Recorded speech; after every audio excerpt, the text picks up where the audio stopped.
Yo creo que con el tema que se puede hacer extenso podemos ir presentando a los disertantes. Estamos junto con el doctor José Antonio Heredia, que somos los coordinadores de esta mesa que es tan interesante, y son las controversias de las guías de revascularización miocárdica, que cada vez que sale una guía nueva, un consenso nuevo en algún lugar del mundo, los cirujanos tenemos que dar explicaciones como si realmente le debiéramos a la cardiología, cuando en realidad es todo lo contrario, ¿no? Pero bueno, tenemos dos expositores de lujo, el doctor Víctor Dayan de Uruguay y el doctor Iván Hernández Mejía de México. Así que sin ir más lejos, quisiera empezar presentando al doctor Iván Hernández Mejía, que va a hablar sobre la enfermedad de tronco de coronaria izquierda. Doctor, cuando usted quiera, es dueño de la pantalla y de la charla.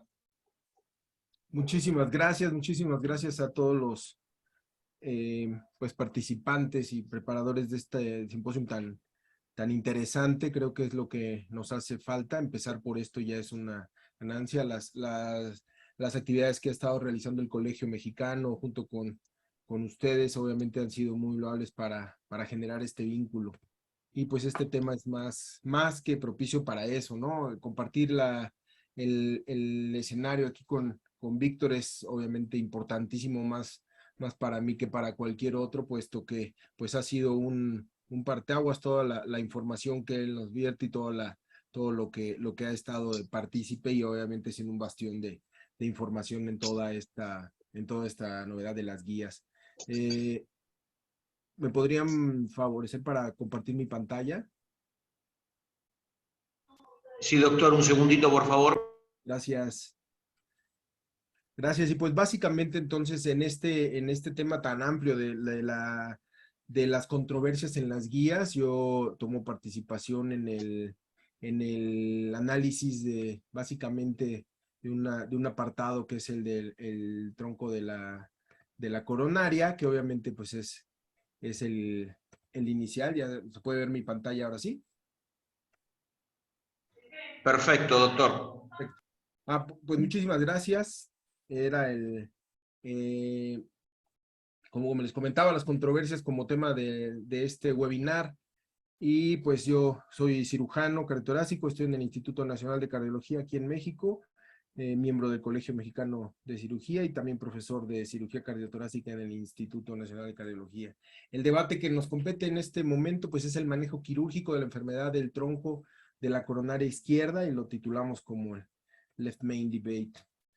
Y pues siempre en todos estos temas álgidos me ha gustado la frase de este polaco, ¿no? Cuando se descubrió que la información era un negocio, la verdad dejó de ser importante. Y esto pues ha sido lo mismo que nos ha sucedido en el tema TAVI, en el tema MitraClip, en el tema revascularización coronaria, y obviamente pues es contra lo que estamos enfrentándonos día a día, y es la tristeza, y creo que las reuniones de este tipo pues son encaminadas a vencer este paradigma y cambiarlo, ¿no? El panorama general de la enfermedad del tronco, y disculpen aquí la utilización de estos términos, pero creo que todos los manejamos y es más fácil pues entenderlo así que hacer las traducciones completas de estos. Son buscar los beneficios de la cirugía sobre el manejo médico, en el cual en ese apartado pues vamos a ver que no hay un debate, pero es importante mencionarlo también para la base de esta plática. Las controversias entre la cirugía y la intervención percutánea, que es el tema principal. Y finalmente una comparación breve de las guías europeas y de las americanas más recientes en este sentido.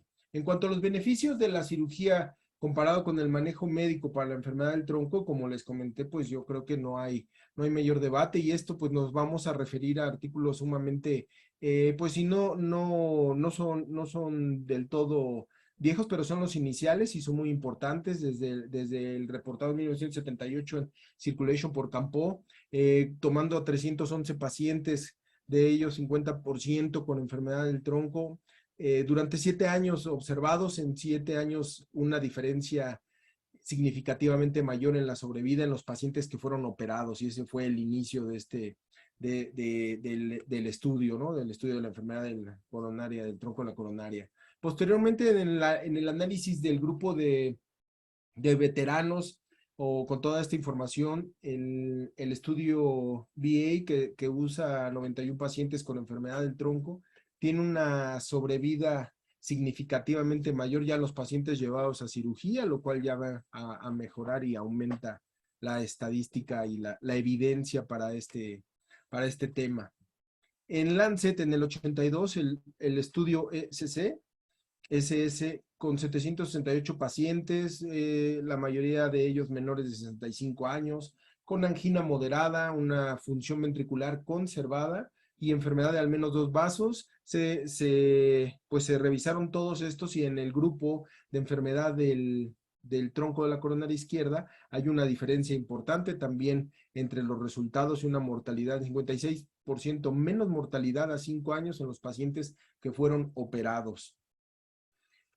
Finalmente, el estudio CAS en 1995, incluyendo a 1,484 pacientes con enfermedad del tronco, de más del 50%, con este seguimiento muy importante a 15 años, pues una sobrevida mayor en los pacientes revascularizados quirúrgicamente sobre el tratamiento médico. Hasta esto, pues obviamente la comparación de la sobrevida con estos 3 estudios importantes, el VA, el ECSS y el CAS, nos dan estadísticas significativas que apoyan el tratamiento quirúrgico con una sobrevida mayor al 88% y únicamente en el CAS que todavía se estaba pues en ese momento disminuyendo. En la comparación de esos 2 procedimientos era significativa en el rango de la mortalidad y sobrevida.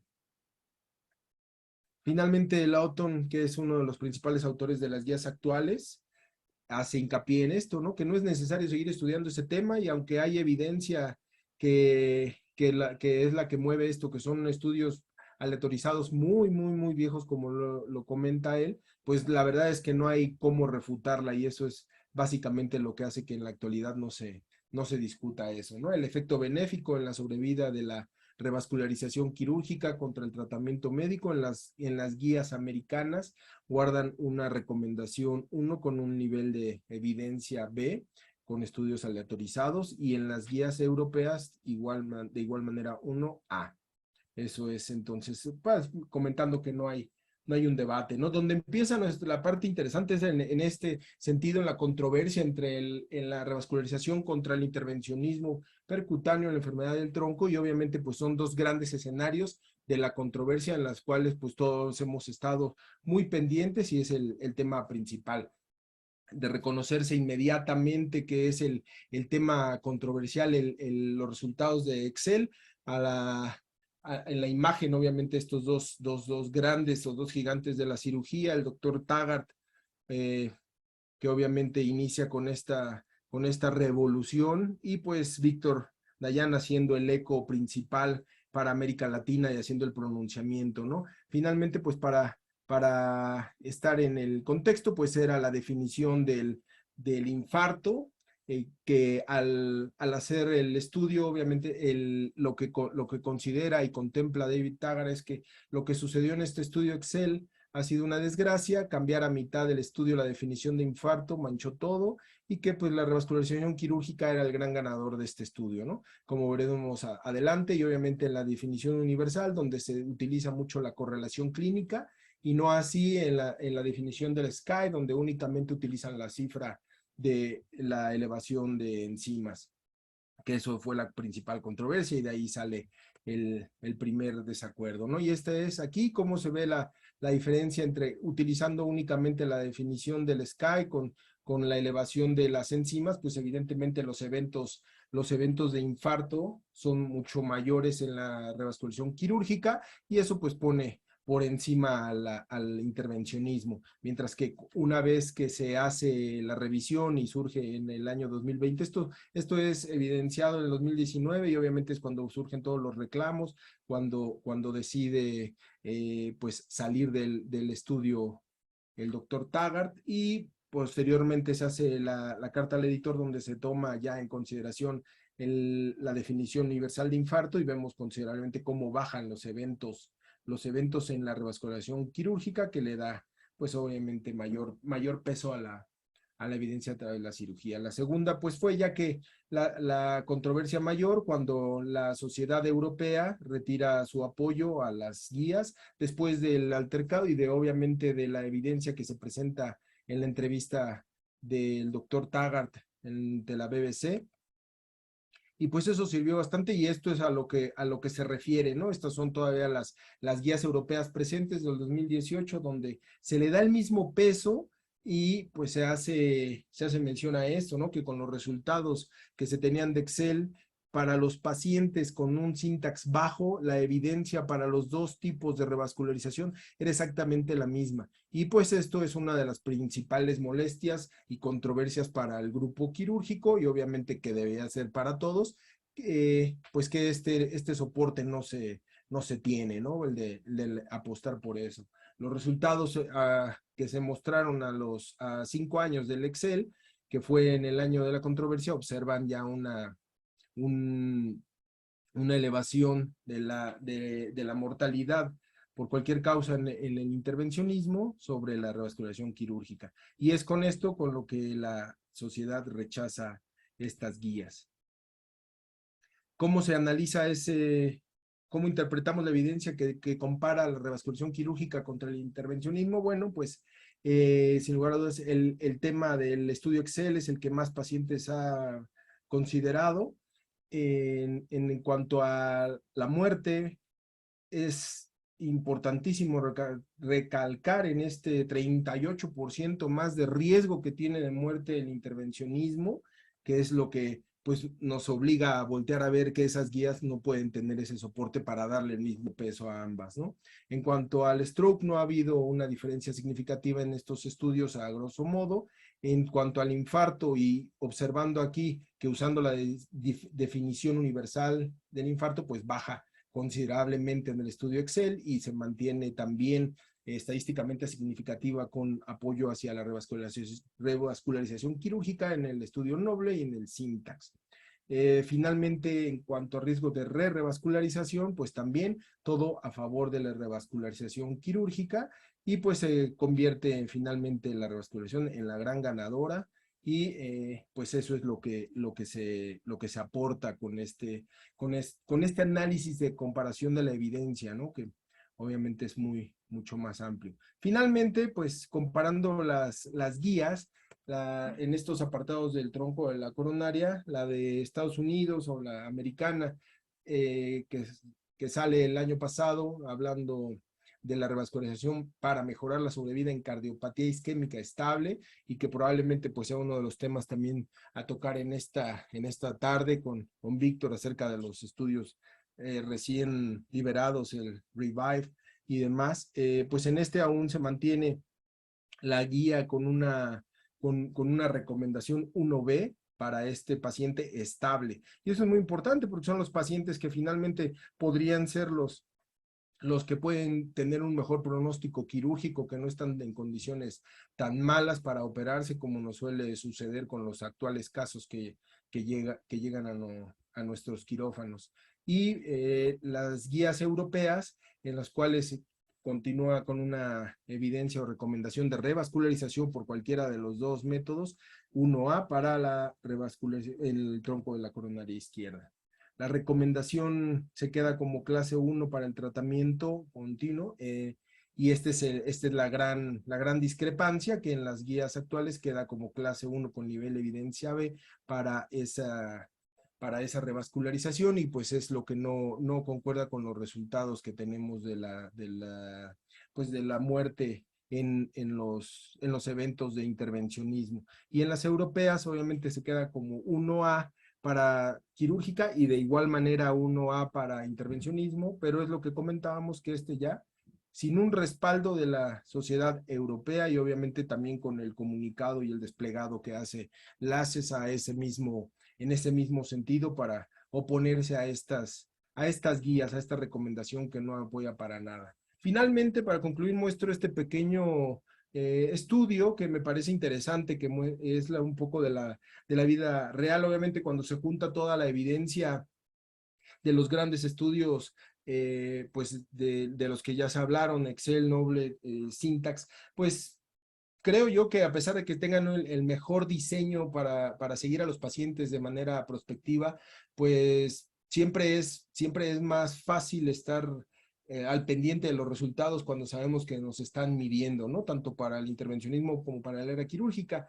En el grupo, que también existe un registro estadounidense, pero este registro, el CAREMET, que es de Bélgica, hace un análisis de todos sus dispositivos implantados y obligatoriamente lo llevan a cabo, puesto que es para la manera de hacer los pagos, ¿no? Y pues incluyeron en este periodo del 2012 al 2019 todos los pacientes tratados en las salas de hemodinámica. Ahí es retrospectivo, obviamente se pierde un poquito de esa evidencia, pero podemos encontrar lo que es el mundo real de las intervenciones. 6,783 pacientes, que fueron un 4,3% de los pacientes llevados a cateterismo. Después de limpiar un poquito ese número, que fueron con pacientes que fueron sometidos a doble evento y algunos que se les colocaron previamente en otra sala otros dispositivos, se quedaron con 5,200 pacientes, que de los cuales podemos ver que es el mayor porcentaje de los pacientes, ¿no? Los que están con enfermedad del tronco y son los que entran de manera electiva, que son los que pues obviamente se debe hacer un análisis más a conciencia y un hard team revisándolos, ¿no? Los resultados de este estudio, de la revisión que hace en este estudio, pues obviamente hace una referencia a que el intervencionismo ha tenido una resolución no efectiva en 6,7% de los casos, que no, obviamente no está diseñado para ese reporte, por obvias razones, y que pues también no se meten en los pacientes que no eran aceptados para cirugía, que eran aparentemente los menos, pero finalmente cuando se observa la mortalidad ya reportada por ese número, en números, en términos globales,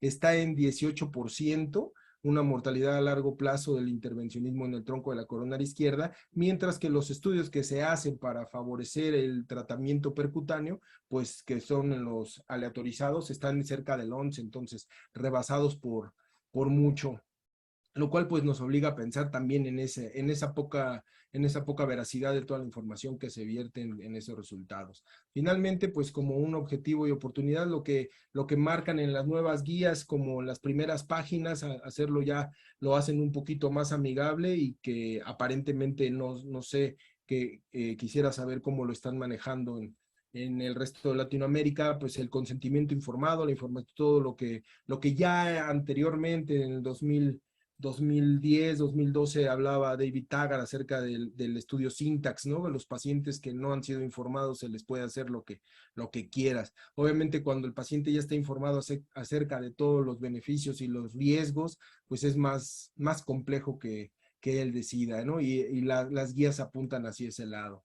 Finalmente la Universidad de Chicago está trabajando en un algoritmo similar a esto. Quizás no tiene gran complejidad, únicamente parecería favorecer la participación real de los grupos, puesto que la mayor parte de nosotros como cirujanos lo que menos buscamos son tener de enemigos al hemodinamista, ¿no? Son grandes colegas con los cuales tenemos que trabajar, y pues quizás esta participación más ordenada nos podría llevar a ese entendimiento donde ellos proponen revisar más las lesiones y obviamente definir si tienen factores que favorecen a la cirugía o no, para definir con estas alteraciones, y ya anatomía estricta, morfología de los cateterismos, definir el tratamiento.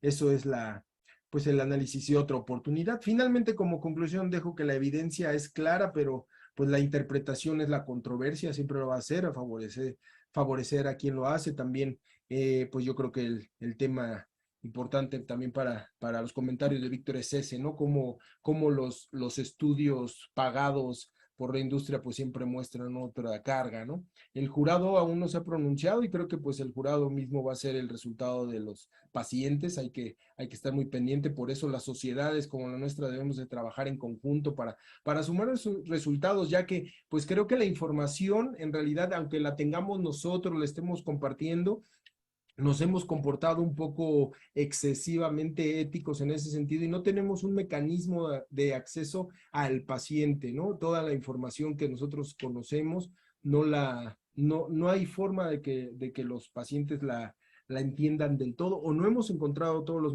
mecanismos, al menos en México no lo tenemos, para proporcionar a ellos esta verdadera información y que decidan. Los pacientes ya los recibimos tratados o ya descartados para un procedimiento de intervención. Y creo que pues eso nos puede favorecer si aumentamos nuestro registro, los podemos compartir entre todos nosotros, favorecer esa información sólida de los números que se puedan juntar con los resultados de todas las cirugías de Latinoamérica.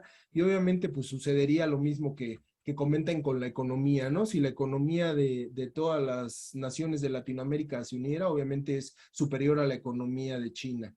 Pues muchas gracias, eso es lo que yo tengo preparado para iniciar en este momento con esta sesión y agradecerles por la fantástica oportunidad.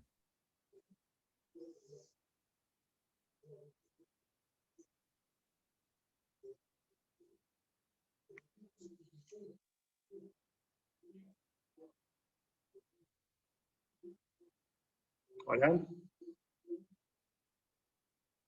José, por favor. Doctor Heredia, está muteado. Perdón. Ahora sí. Perdón. Bien, bueno, creo que la evidencia es muy clara. El doctor Iván nos mostró todo el camino, ¿verdad? Lo que llama la atención es que acá en las guías americanas, europeas, toman como base el estudio isquemia, ¿verdad? Entonces, y cuando uno empieza a ver este estudio y empieza a desmenuzarlo, te das cuenta que realmente el tratamiento no fue la base, no fue la revascularización, sino fue lo invasivo, ¿verdad? Entonces, desde ahí ya empieza, ¿no?, también a gustarte cómo te apoyas en un instrumento poco fiable, y poco contundente para poder demostrar algo que realmente que a través del tiempo, con tantos estudios que se han hecho, ¿verdad? Que lo han hecho cardiología, básicamente, ¿verdad? Ha sido muy contundente el manejo del tronco, ¿verdad? Creo yo que esto es algo que se tiene pues, que enfatizar, ¿verdad? Esto es lo que yo puedo comentar ahorita en un primer tiempo, ¿verdad?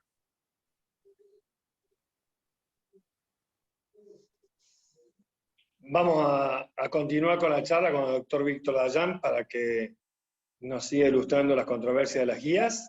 Estamos de acuerdo, Víctor, y después vamos a dar lugar a los panelistas, que tenemos al doctor Mario Argüello, a Mariano Brancich y a Hernán del Percio de Argentina, y de México a José Luis Ruiz. ¿De acuerdo? Bien.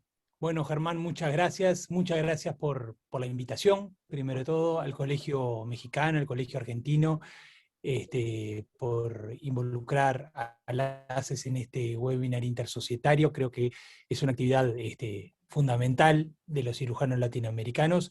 Quiero agradecer a Iván por sus palabras, por sus comentarios y por la excelente presentación. Realmente una muy buena presentación que creo que resume claramente lo que es la evidencia y los datos faltantes, ¿no?, y los errores en la interpretación. Yo voy entonces a compartir mi pantalla.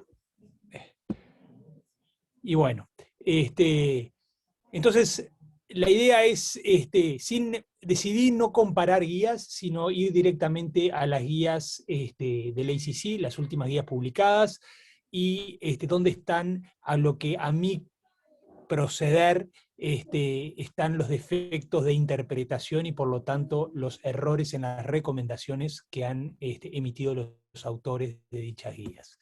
No tengo conflictos de interés. Primero de todo me gustaba, quisiera presentar estas palabras del doctor Braunwald, que me las proporcionó el doctor William Bowden. William Bowden es el investigador principal del estudio Courage, que muchos de ustedes lo deben conocer, y me mandó este editorial y me dijo, hacé lo siguiente, léete el editorial publicado en 1977 de Braunwald a propósito de los resultados preliminares del estudio de los veteranos que presentó Iván, en 1979, que fue el primer estudio randomizado que compara cirugía de revascularización versus tratamiento médico en pacientes con lesión coronaria, fue el primero de todos, y Bramwell hace una editorial en donde a su proceder, a su entender, existe un temor en donde haya un aumento en el número de pacientes que vayan a ser operados no por la presencia de ANGOR, intratable, como eran los criterios de inclusión en el estudio de los veteranos. Una situación en la cual la eficacia del procedimiento, en este caso la cirugía, no está en disputa, pero con la esperanza de que sin ningún tipo de evidencia objetiva al presente, la cirugía prolongue la vida o disminuya los futuros episodios de infarto agudo de miocardio. Entonces, acá el doctor Bowden me dijo, Víctor, léete este editorial y simplemente sustituí cada vez que aparezca la palabra CABG por la palabra PCI, y vas a ver que es esto lo que está ocurriendo hoy en día con el tratamiento intervencionista de los pacientes con lesión coronaria. Se están tratando pacientes en donde la evidencia no sustenta el objetivo con el cual se los trata de tratar, y esto es lo que vamos a tratar de demostrar. Primero, la cirugía de revascularización miocárdica tiene dos objetivos fundamentalmente. Por un lado, lo que tratamos de hacer es mejorar la sobrevida y el pronóstico vital de los pacientes o disminuir los síntomas, los eventos coronarios, infartos, nuevos reingresos, nuevo ANGOR, ¿verdad? Y acá tenemos entonces, de esta forma es que las guías de recomendación americanas se separan en dos capítulos, ¿verdad? Que es el capítulo 7.1 y 7.2, en las recomendaciones intervencionistas, ¿verdad? Por un lado, recomendaciones para mejorar el pronóstico, la sobrevida, y por otro lado, recomendaciones para disminuir eventos. Y yo me voy a concentrar fundamentalmente en este capítulo, que es en las recomendaciones en los pacientes con lesión severa de 3 vasos, ¿verdad? Lesión severa de 3 vasos que ya de antemano les informo que el comité del ACC considera como lesión severa de 3 vasos aquellos pacientes con lesión mayor del 70% en cada una de las arterias coronarias, ¿tá? Lo cual eso después lo vamos a retomar. Decidí no involucrarme en este momento en los pacientes con este título, que son con pacientes con disfunción ventricular izquierda, porque creo que requiere todo otro webinar, en donde estaríamos comparando el Revive Trial versus el Stitch Trial, y que es recontra interesante, pero quizás nos ocuparía todo el día de hoy. Entonces, nos vamos a concentrar entonces fundamentalmente en ese grupo de pacientes, en donde las guías actuales bajan a un nivel de recomendación 2B, lo ponen a un mismo nivel de la angioplastia, a la cirugía en estos pacientes, y en los pacientes con síntomas también los pone en un mismo nivel con la angioplastia, en un nivel 2A. Entonces, vamos a ver cuál es la recomendación, cuál es la evidencia en pacientes con cirugía versus tratamiento médico, cirugía de revascularización versus tratamiento médico. Y en disminuir la evidencia, en disminuir los nuevos eventos, ¿verdad? Nos vamos a concentrar ahora fundamentalmente en la evidencia que existe de la cirugía en disminuir los nuevos eventos, dígase, nuevos infartos agudos de miocardio, en comparación con el tratamiento médico. Y los autores de esta guía, para justificar y argumentar su recomendación, citan a este trabajo, este ensayo clínico randomizado, que es el estudio +2, que fue realizado en Brasil, y en donde los resultados demostraron que es un estudio con 3 ramas, donde está la PCI, el tratamiento médico y la cirugía, y demostraron que la cirugía tiene menor mortalidad cardiovascular, menor nueva reintervención y menor infarto en comparación con el tratamiento médico y la angioplastia. Sin embargo, los autores, ¿verdad?, ponen un mismo nivel de recomendación, justificándolo, en el que en este estudio, tanto la cirugía como la PCI demostraron menor eventos cardiovasculares en comparación con el tratamiento médico. O sea, hay un error en la interpretación del estudio +2. Bien, ¿dónde más se ha demostrado que la cirugía en comparación con la PCI tiene menores eventos?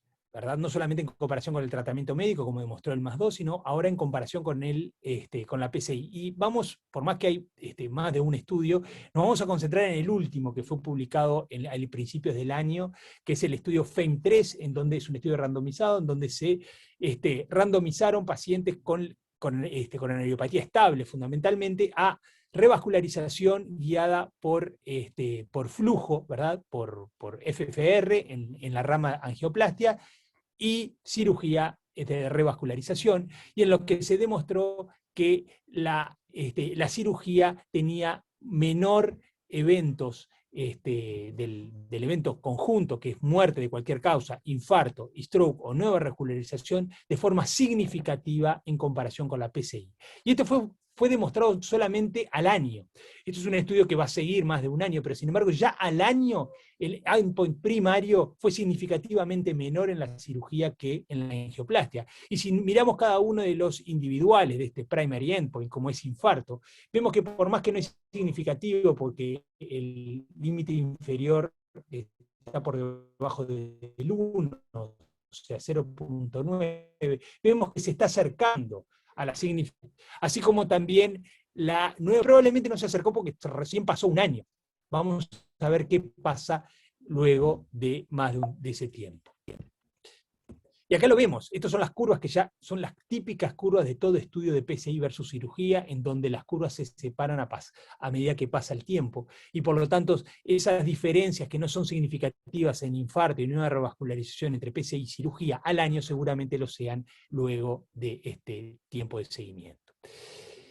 Y sin embargo, a pesar de esa evidencia, los autores de las guías ponen en un mismo nivel de recomendación, pero le cambian las palabras. Si ustedes ven, ponen un nivel de recomendación 2B, considerado que la cirugía es razonable en estos individuos para mejorar sobrevida, ¿verdad? Y sin embargo, la PCI, la utilidad de mejorar sobrevida no es certero. Sin embargo, a pesar de que hay palabras que claramente describen un objetivo distinto y una incertidumbre distinta del objetivo de cada uno de estos procedimientos, el nivel de recomendación es igual para mejorar sobrevida y pronóstico, que es en lo que nos vamos a concentrar ahora. Bien, ¿dónde está la evidencia en cuanto a tratamiento médico versus, o sea, de cirugía versus tratamiento médico en mejorar la sobrevida en pacientes con lesiones coronarias? Y esto viene fundamentalmente del ensayo clínico del año 94 de Salim Yusuf, que es un seguimiento a 10 años de los principales ensayos clínicos del momento, que es el estudio de los veteranos, el europeo y el CAS, que demostró que a los 10 años el riesgo relativo de mortalidad de cualquier causa era significativamente menor con cirugía que con tratamiento médico. Eso fue un sello, fue como una evidencia inalienable de que la cirugía disminuye de forma significativa la mortalidad en estos pacientes. Y eso se ve fundamentalmente en los pacientes con lesión severa de 3 vasos, en pacientes con lesión de tronco, como demostró Iván, en pacientes con alteraciones leves de la función ventricular, así como también en pacientes con mayor riesgo clínico. Sin embargo, los autores desestiman esta evidencia del año 94, considerando que como tiene más de 20 a 40 años, no sirve y no es un fiel reflejo de lo que es el tratamiento médico óptimo actual. Sin embargo, no tenemos nueva evidencia, pero la que tenemos es insuficiente, como vamos a ver ahora después, y por lo tanto lo que hacen es desestimar la evidencia anterior. Ahora, lo desestima porque tiene más de 20 a 40 años de evidencia. Ahora, la evidencia de la arteria mamaria interna de la arteria descendente anterior tiene más de 25 años. Entonces, ¿qué debemos hacer? ¿Debemos bajar la recomendación de la arteria mamaria interna a la arteria descendente anterior? No, de hecho los autores no la bajan, mantienen como un nivel de recomendación 1, y sin embargo entonces hay una contradicción, mantienen una evidencia, mantienen una recomendación donde la evidencia tiene más de 25 años para una cosa, pero no para otra.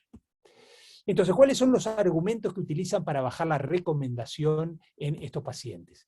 Y acá empezamos a ver un par de metaanálisis, como por ejemplo el de Bangalore y Greg Stone, entre otros, de metaanálisis, comparan todos los procedimientos, los pacientes que recibieron revascularización versus tratamiento médico, pero en revascularización meten a todos los que recibieron tanto PCI como cirugía en un solo grupo, ¿verdad? Y lo que demuestran es que no hay beneficio en la sobrevida. Sin embargo, de los 14 ensayos clínicos que incluyen, solamente en 3 de esos ensayos clínicos, más del 25% de los pacientes recibieron cirugía de revascularización. Por lo tanto, es un metaanálisis en donde lo que se está viendo es fundamentalmente el efecto de la PCI y no el efecto de la cirugía. Este es otro metaanálisis, que es el metaanálisis de Navarrese, en donde en este metaanálisis no se compara cirugía versus tratamiento médico óptimo. Y sin embargo, los autores lo utilizan para argumentar y sostener la caída del nivel de recomendación. Y este último también, de Vich y colaboradores, que lo que no demuestran beneficio en la sobrevida en revascularización versus tratamiento médico, pero excluyen ensayos clínicos anteriores al 2000, que son todos estos que demuestran el beneficio de la cirugía, y además de los 7 que incluyen solamente en 2 de ellos, la cirugía se hizo en más del 25% de los pacientes. O sea, nuevamente, es un ensayo clínico que eminentemente compara PCI versus tratamiento médico, y por eso no muestra mejoría en la sobrevida. Y finalmente tenemos que mencionar este ensayo clínico, que es el isquemia. Y como dijo el doctor Heredia, no podemos pasar este webinar sin mencionar por qué este ensayo clínico no debe ser utilizado en lo más mínimo para argumentar un cambio en el nivel de recomendación. Recordemos que el estudio de isquemia es un ensayo clínico que compara tratamiento invasivo precoz versus tratamiento conservador. No está comparando revascularización versus tratamiento médico, y no está comparando cirugía versus tratamiento médico o PCI. Es un ensayo clínico que compara tratamiento invasivo precoz en pacientes con isquemia versus un tratamiento conservador. Vamos a ver cómo en 3 golpes podemos ver que este estudio isquemia es totalmente inapropiado para argumentar una caída en el nivel de recomendación. Primero, solamente en el 79% de los pacientes randomizados a tratamiento invasivo realmente recibieron una revascularización. Número 2. Ahora, en el grupo invasivo, que es el grupo que eventualmente se va a revascularizar, solamente la cirugía se hizo en el 20%. En el otro 80% lo que se hizo es PCI. Por lo tanto, lo que tenemos es un ensayo clínico en donde la mayoría, casi el 80% de los pacientes que se están comparando con el tratamiento conservador, y si recibieron PCI, no cirugía. Y esto es otro importantísimo. Recuerden lo que les dije al inicio. La recomendación está basada en pacientes con lesión severa de 3 vasos. Si ustedes recuerdan, la recomendación dice, en pacientes con ángulo estable, lesión severa de 3 vasos, la cirugía, bla, bla, bla, bla, bla, bla. ¿Tá? Ahora, ¿cuántos pacientes con lesión severa de 3 vasos tenía la isquemia? ¿Verdad? Bueno, solamente 316 pacientes del grupo invasivo tenían lesión severa de 3 vasos. Y acuérdense que el isquemia son más de 5.000 pacientes, ¿verdad? Ahora, solamente 316 del grupo invasivo tenían lesión severa de 3 vasos. De estos, solamente 112 recibieron cirugía, el resto recibió PCI. Ahora, si consideramos que esos 5.000 pacientes iniciales de la isquemia, 2.054 fueron a revascularización, y que solamente 112 recibieron cirugía y tenían lesión severa de 3 vasos, estamos hablando que solamente el 5.4% de los pacientes que fueron a la rama invasiva de la isquemia recibieron cirugía de revascularización. Y acá yo les pido que se detengan un poquito para pensar en estos números, porque es realmente inaudito que los autores de las guías de recomendación estén argumentando una caída en 2 puntos del nivel de recomendación por 112 pacientes, ¿verdad? O sea, en torno que son el 5.4% de los pacientes que recibieron revascularización del estudio de isquemia.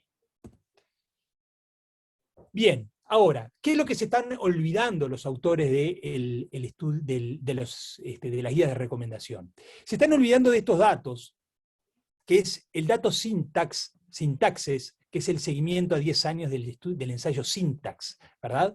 En donde en la rama de pacientes con lesión severa de 3 vasos, la cirugía demostró mayor sobrevida de forma significativa. Se están olvidando, no están incluyendo el estudio FAME3, en donde se demostró ya mejoría en evento primario en cirugía versus PCI. Y se están olvidando en el metaanálisis de Head Collaborators, que es un metaanálisis a nivel paciente de todos los ensayos clínicos de PCI versus cirugía con lesión severa de 3 vasos, en donde se ve que la cirugía tiene una mortalidad a 5 años significativamente menor que PCI.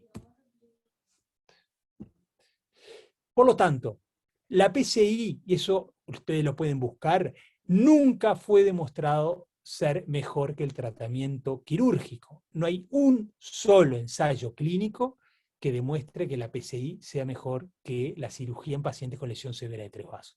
Pero esto, yo creo que hasta ahora los hemodinamistas y los intervencionistas están de acuerdo con eso.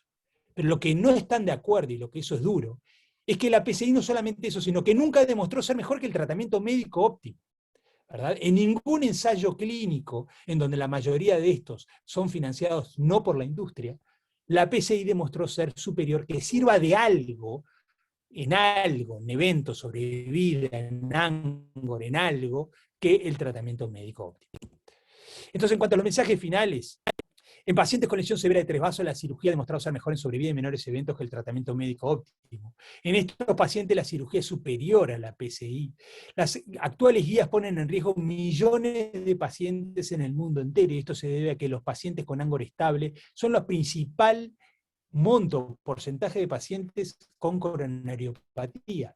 Los principales pacientes con coronariopatía no son el ANGOR inestable o infarto. Los principales pacientes en el mundo entero, que son millones, son los pacientes con ANGOR estable.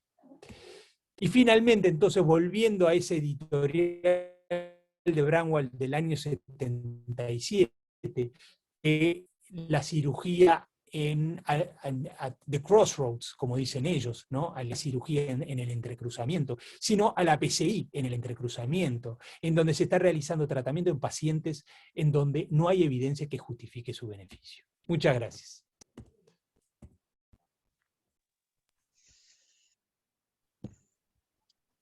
Víctor, muchísimas gracias, como siempre, clarísimo, contundente, y qué olor a trampa que tienen algunas cosas, ¿no? Que se publican y que tenemos que estar permanentemente explicando para aclarar y aclarar y aclarar sobre lo aclarado, ¿no? Pero bueno, sin ir más lejos, quiero darle lugar a los panelistas, Hernán, Mario, Mariano y José Luis, para que hagan las preguntas y los comentarios a los dos disertantes, por favor. Hernán. ¿Qué tal? Sí, ¿qué tal? Buenas noches. Muchísimas gracias, tanto Iván como Víctor. Excelentes las exposiciones, muy esclarecedoras y enriquecedoras. Nada, es una apreciación más que nada. Es evidente que los dos demostraron que Iván en el tronco y Víctor en la enfermedad de 3 vasos coronarios, como a lo largo del tiempo, en los distintos trabajos, siempre inclinaron la balanza y le dieron la razón a la cirugía frente al tratamiento endovascular. Ahora, estas guías y todo esto, y como vos decís, Germán, que cuántas veces hay que explicarlo, cuántas veces hay que defenderlo, da la sensación de que realmente cambiarán algo, realmente, o fortalecerán más el HEAR-TEAM, porque en la práctica diaria da la impresión de que el mundo sigue más o menos, el mundo de tratamiento invasivo sigue más o menos igual. Sin cambiar mucho las indicaciones. No sé qué opinan ustedes, cómo lo ven en el mundo real, Víctor, Iván. Gracias, Hernán. Pues mira, yo considero que obviamente el apartado de la nueva práctica, sobre todo en los hemodinamistas jóvenes, sí ha estado un poco mensurada en ese sentido de que la información corre más rápido y que obviamente sí hay un poco más de debate. Sin embargo, también la falta de experiencia en el estudio, no puse la curva, pero en el estudio, en el reporte de Bélgica, pues los centros donde se realizan estas intervenciones tan audaces a enfermedades multivasos, enfermedades de tronco complejo, pues no son tantas, y pues depende de una curva muy importante, ¿no? Para mantener esos resultados. Creo que únicamente en instituciones donde no se tiene una comunicación amplia o donde no hay cirugía cardíaca, como en ese reporte, hay muchos centros donde no se hacen las intervenciones donde hubiera cirugía, pues hay hay ese riesgo. El problema de que cambien o no la práctica en el otro sentido, pues creo que esa es la obligatoriedad nuestra de fomentar y de difundir esta información, ¿no? Que para que cambien en el otro sentido, para que la práctica sea más a favor del heart team y a favor del paciente. Sí, sí, sí, yo estoy de acuerdo. Personalmente, a mí me toca vivir en un ambiente laboral en donde un heart team es bastante cerrado, es bastante intenso, o sea, funciona realmente, y tenemos un sistema de contradevolución, o sea, hay un sistema de diálogo constante. Entonces, yo no puedo realmente de hablar mal de la no adecuación o el no respeto de las guías o de las recomendaciones, porque incluso hay un intercambio en donde claramente se demuestra cuáles son las falencias de las guías, incluso a nivel de hemodinamistas y cardiólogos. Creo que es cardiólogos donde tiene que estar fundamentalmente el trabajo nuestro.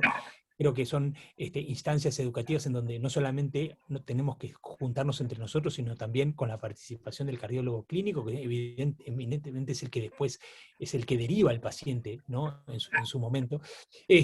Pero nosotros lo que tenemos a favor, y ahí ya hablamos a nivel regional distinto, es que a nivel gubernamental y de financiación se exige el heart team, porque no se financia un procedimiento, no se paga un procedimiento si no hay una firma de un cirujano y de un hemodinamista que está avalando el procedimiento que se realizó.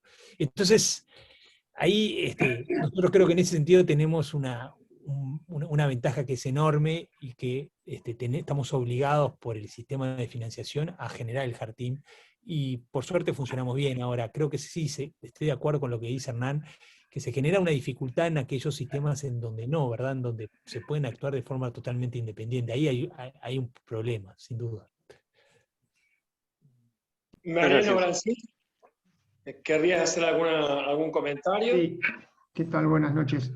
Justo quiero coincidir con esto que dice Víctor Dayan, con quien comparto claramente que el fuerte nuestro está en hacerle ver a los que las guías no son siempre la verdad absoluta. Pero también me parece muy importante, en ese mismo sentido, no estar confrontando todo el tiempo, ¿no? Para la industria, qué sé yo. Los resultados de los estudios son los que nos dan la razón, y esos son los resultados que nosotros como cirujanos debemos conocer. Los cardiólogos conocen hasta la última coma del último estudio, y entonces nosotros tenemos que estar a la misma altura para poder discutir digamos, en ese nivel. Entonces, a mí también me toca trabajar en una institución donde el heart team es fuerte, tanto en valvulares como en coronarios, y realmente se discute mucho. Y siempre estamos, como digo, con la última coma del último estudio, ¿no? Porque antes de ayer el último estudio dio tal cosa, y antes de ayer dio otra cosa. Bueno, nosotros tenemos que tener eso en la cabeza continuamente para poder refutar claramente, y los resultados nos dan la razón, no hay mucha vuelta con esto. Está clarísimo en las dos exposiciones que los resultados nos dan la razón, y por más que uno dé vuelta a los números, después termina viendo como el isquemia finalmente ni siquiera cumplió con las guías de tratamiento. Un estudio que dice que hay que mandar a la rama determinados, que eran las guías de tratamiento, y finalmente se revasculariza al 5% de los pacientes con cirugía, cuando la mayoría eran de 3 vasos, y con eso solo ya tiene indicación de cirugía. Digamos, ahí ya con eso solo podemos refutar cualquier otra cosa. Y digo 2 o 3 cosas más, así ya después permito hablar al resto. Es muy interesante la diapositiva esta que mostró el doctor Iván Hernández con respecto al consentimiento informado, y eso yo creo que es importante que en la información que se le dé al paciente realmente se le informe todo y muy claramente. Y a mí me da la impresión de que es muy importante de que el cirujano informe la parte quirúrgica, y que el hemodinamista informe lo que él quiera, pero que el cirujano hable de cirugía. Porque nos pasa frecuentemente que el paciente viene asustado diciendo que lo van a, no sé, a cortar al medio, romper todas las costillas, y va a estar 3 meses internado. Bueno, todas las cosas que se pueden exagerar y que sabemos que finalmente por ahí la mayoría de las veces no son ciertas. Entonces, esto yo sí siempre lo discuto con los cardiólogos quieren ser digamos, el fiel de la balanza. A mí me parece que ellos tienen que interactuar, por supuesto, con el paciente, y puede ser que tengan la última palabra, pero que el cirujano tiene que informar claramente, como se exigía en Excel, tiene que informar claramente todo lo que concierne a la parte quirúrgica. Me parece que desde ese modo podemos entonces, no digo convencer, pero aclarar mucho más con respecto a la cirugía de los pacientes. Y 2 o 3 cosas más. Me parece muy importante que como cirujanos participemos en la confección de las guías. Estas últimas guías tienen esa falencia y está clarísimo que ninguna sociedad científica participó en quirúrgica, participó en la confección de las guías, y entonces ahí es donde se ve cómo la mano de los interesados, en este caso los hemodinamistas, tuercen la balanza para el lado que les conviene. Entonces me parece que, y además no como arresto individual participar, sino participar como sociedad. Ahora estamos justo como colegio argentino de cirujanos cardiovasculares participando en la confección de las guías de revascularización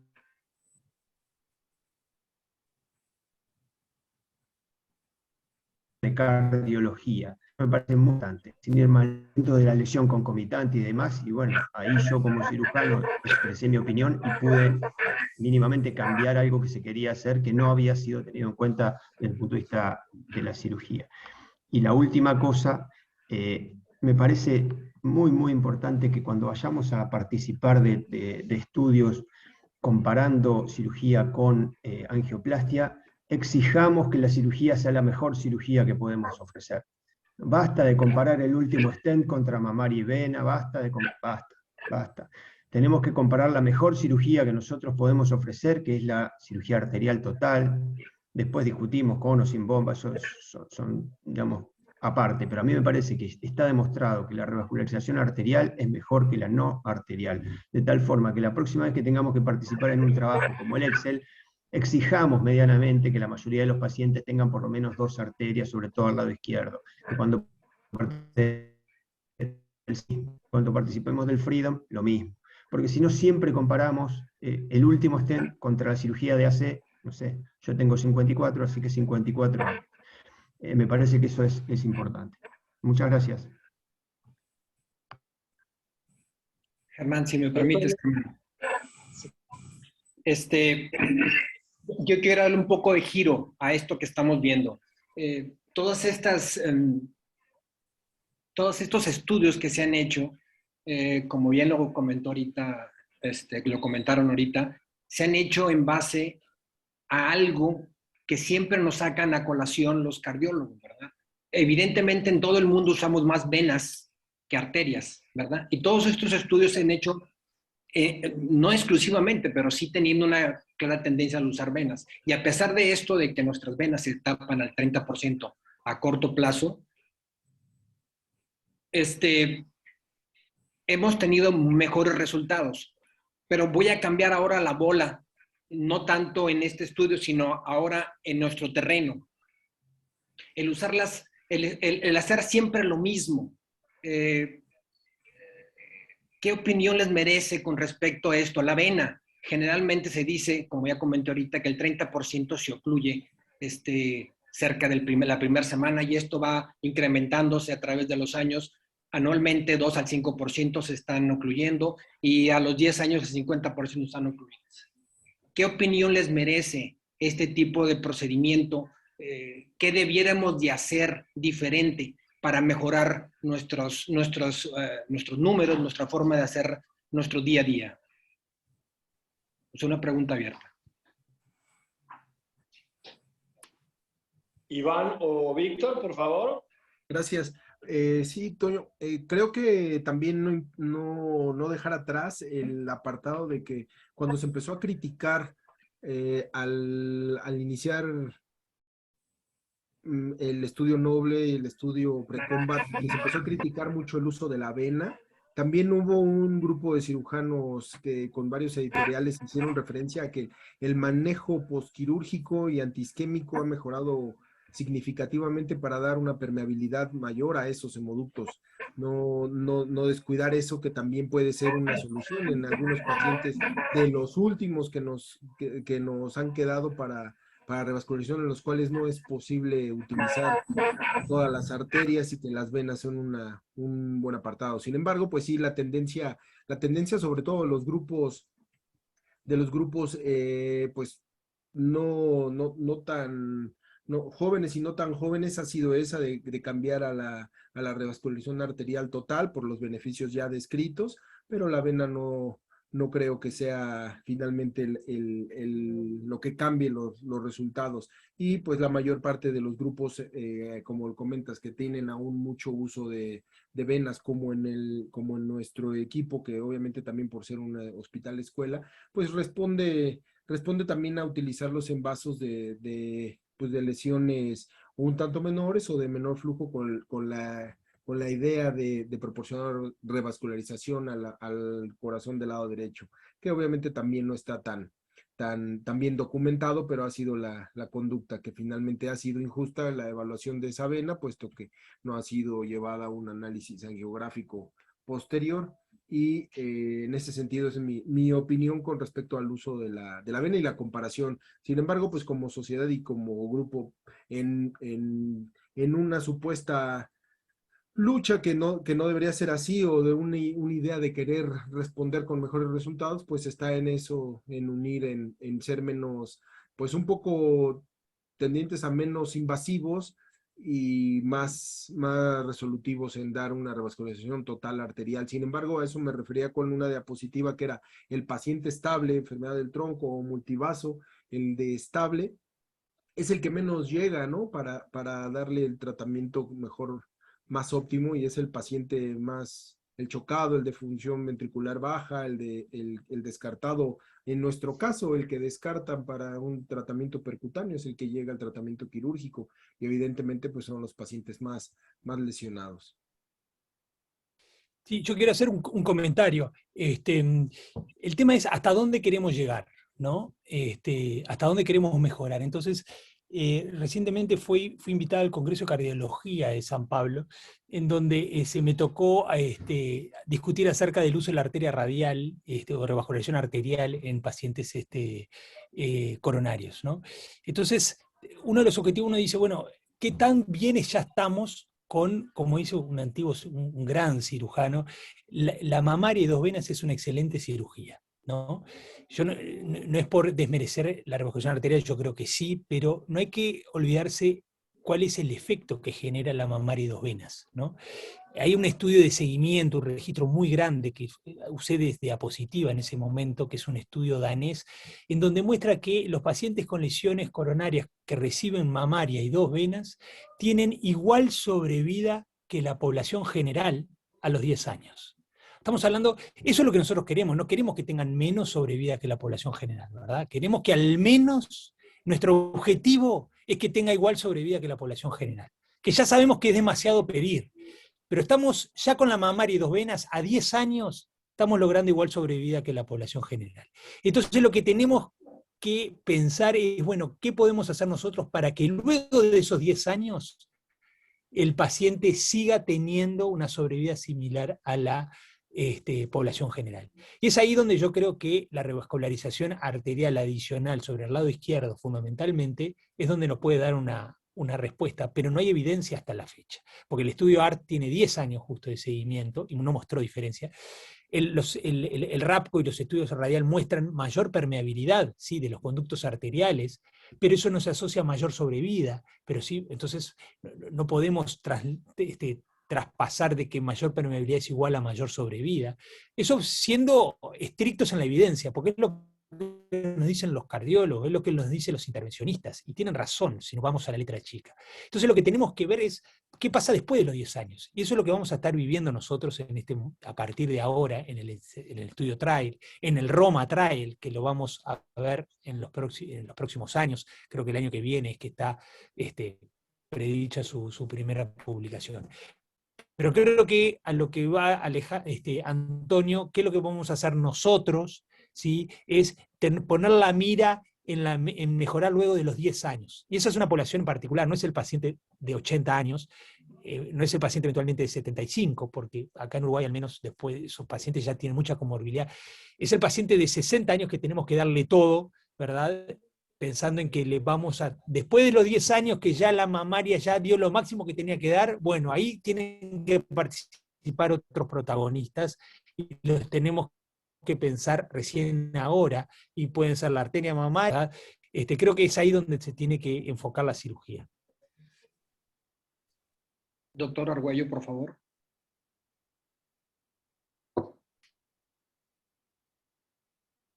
Está muteado, Mario. Perdón, disculpen. Quería felicitarlos a los dos expositores, realmente brillantes las presentaciones. Y bueno, algunas cositas con respecto a lo que dijo Mariano con los pacientes que ingresaron al estudio de isquemia. No solamente que eran de múltiples vasos y que el porcentaje de pacientes operados fue extremadamente bajo, sino que además tenían 40%, 42% de pacientes diabéticos. Eso va en contra de la gran mayoría de las publicaciones con respecto a pacientes de enfermedad de múltiples vasos y pacientes diabéticos, ¿no? Eso es también un error grave en el momento de elegir la conducta terapéutica.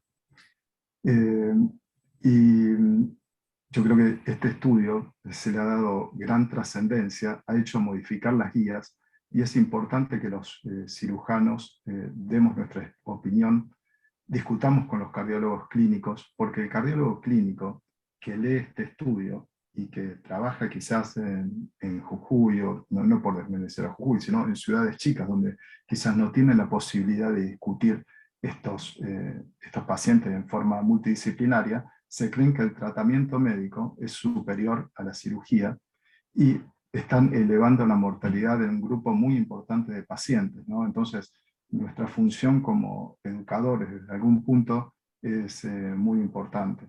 Bueno, eso es lo que quería agregar, y me parece que tenemos que trabajar o ir a ese punto con respecto no a los hemodinamistas. Creo que no es el momento de discutir con ellos, sino es el momento de informar un poco más a los cardiólogos clínicos de lo que está pasando.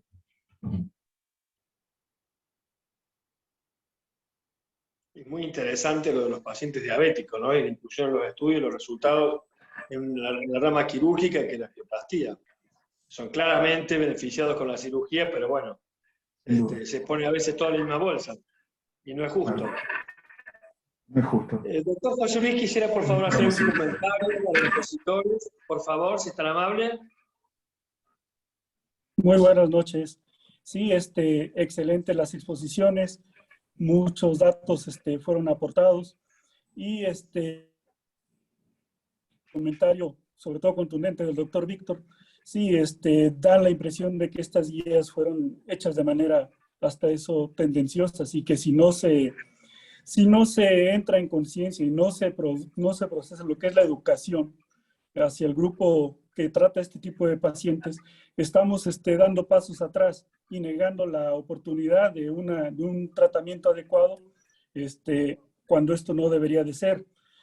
Hay, como ya sabemos, múltiples cartas de sociedades quirúrgicas a nivel mundial, la argentina, la japonesa, la hindú, etcétera, que también no reconocen o no apoyan estas guías. Los cirujanos fueron definitivamente sobrepasados o no tomados en cuenta, o no participaron mucho en esta discusión para aceptarlas. Sin embargo, pues sí, es labor de grupos como los colegios, el de ustedes, el de nosotros, tratar de hacer ese acercamiento con los cardiólogos clínicos para tratar de sentar otra vez la evidencia que desgraciadamente no se tomó o se desdeñó para la elaboración de estas guías. Otra vez, felicidades por la exposición, y esperemos que esto no quede como un grito en el silencio y que podamos lograr dar la mejor atención hacia nuestros pacientes. Gracias.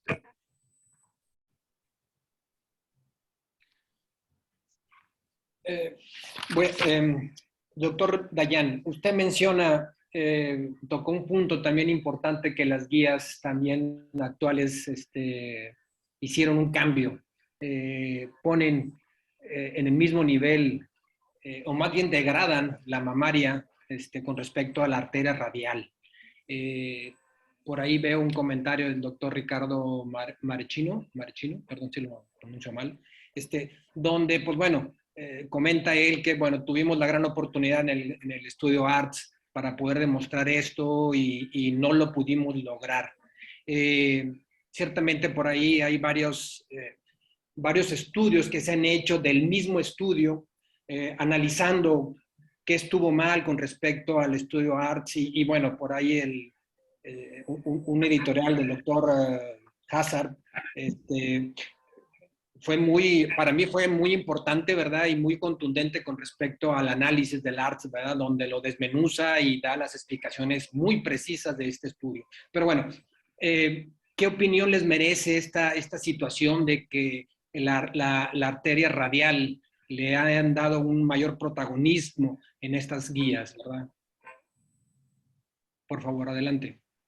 Sí, no sé, Mario, ¿querías comentarlo? No sé, tiene la mano levantada. Sí, no, justo un pequeño comentario así, que ese estudio fue basado en un metaanálisis que incorporaron solamente 6 estudios, en el cual basaban el beneficio pura y exclusivamente para la arteria radial, y eran casos extremadamente seleccionados para que la arteria funcione.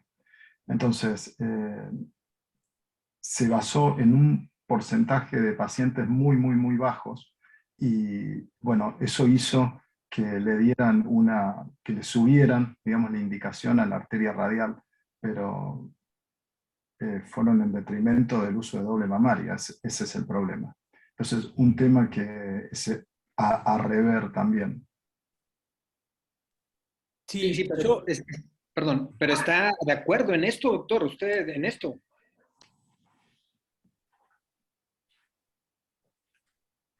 No sé, para mí, Mario, yo, Antonio, bueno, comento. Adelante, Víctor, perdón, adelante, perdón.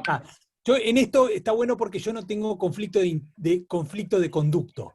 Yo uso la mamaria derecha, la izquierda, la radial, yo tengo mi propia forma de decidir cuándo creo que es mejor una u otra. No soy absolutista ni dogmático, no digo ni a todos la mamaria derecha, ni a todas la radial. Yo tengo, en cuanto a mi experiencia escasa, digo, y los resultados y la evidencia, me guío en base a la anatomía individual de cada paciente. Ahora, comparto con lo que dice Mario. Yo creo que la evidencia en cuanto a la radial es llevada adelante fundamentalmente por el doctor Gaudino, en donde se basa en un estudio de New England, que después lo renuevan un poquito, en donde hay 6 estudios, hacen un ensayo de individual, o sea, donde incluyen de forma individual los pacientes y excluyen el estudio más grande que hay de radial versus, de radial versus vena, que es el estudio de los veteranos. Es el estudio más grande que hay de radial versus vena, y lo excluyen voluntariamente, no creo que haya sido de forma involuntaria.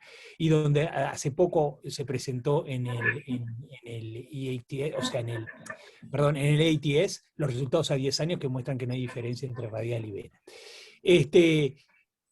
Ahora, eso con respecto a la radial, yo creo que no contundente, y parte es como dijo José Antonio, se degradó a la mamaria, pero cuando yo voy un paso más, se degradó a la mamaria izquierda, a la descendente anterior, al poner en un mismo nivel de evidencia a la arteria radial. Yo creo que Antonio quiso decir se degradó en la mamaria derecha, creo que ese fue el objetivo, pero yo voy un paso más, yo creo que se degradó a la mamaria izquierda porque se puso un mismo nivel de evidencia, ¿verdad? Con un mismo nivel de recomendación, el efecto en sobrevida que tiene la mamaria izquierda a la arteria radial que no lo tiene. Y ahí es donde está el enorme error. En cuanto a términos relativos se perdió todo. En cuanto a la radial derecha, como han mencionado ahí, yo creo que nosotros hemos tenido nuestro propio error. El estudio de arte, en el subestudio, cuando se comparan los cirujanos que tienen más de 50 cirugías anuales en doble mamario, se ven que ahí sí hay una mejoría en la sobrevida, lo que claramente demuestra que es un tema técnico dependiente, es más complejo. La radial, o sea, la utilización de la mamaria derecha versus la radial, es clarísimo, y eso aún más lo hace más contundente el COMPAS, el subestudio del COMPAS, que muestra una altísima tasa de oclusión de la mamaria derecha, que se debe fundamentalmente a la inclusión de casos inexperientes, de cirujanos inexperientes, ¿verdad? Algo que no hizo el Freedom. El Freedom, cuando incluyó pacientes con, cirujanos con alto volumen, ¿verdad? De cirugías. Eso es lo que se intentaba, ¿verdad? Así también cuando se comparó con el off-pump versus on-pump. Entonces creo que, como dijeron por ahí, creo que nosotros nos hicimos la propia trampa al solitario. No estoy de acuerdo con el tema de la radial, y tampoco creo que ni la arteria radial ni la mamaria deberían tener un mismo nivel de evidencia que la mamaria izquierda hoy en día. No deben tener un nivel de evidencia tipo 1, porque no hay, lamentablemente. Esa es la realidad.